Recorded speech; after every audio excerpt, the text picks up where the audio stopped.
They think United are not doing very well. Why would players want to move there? But you've got to remember, Manchester United is still one of the biggest clubs in the world, and a lot of players want to play for them. Although obviously the top players have other options as well. But look, lots of clubs are interested in signing Laim. Delap, clubs like Chelsea, potentially Nottingham Forest as well, would be interested in him. But I think it's interesting that United at the moment are in pole position, and we believe that he would be happy to move there.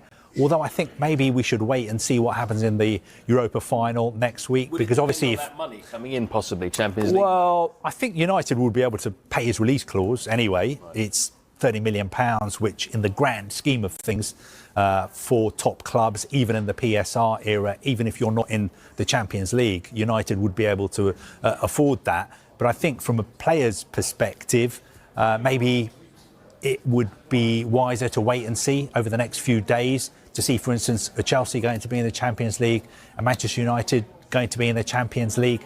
But I think regardless of that, I get the feeling that the player would be up for moving to United, even if they were not to make the Champions League. The latest information we have is that they do not have just one target. Okay.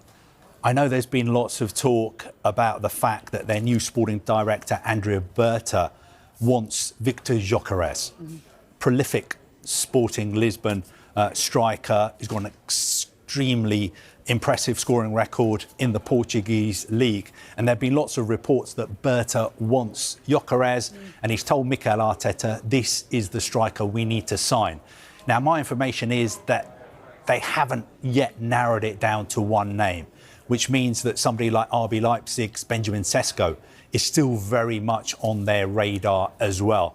But what I can tell you is that Mikel Arteta will be seriously backed in the transfer market this summer. He will have at least £100 million to spend, plus any funds that are raised from selling players.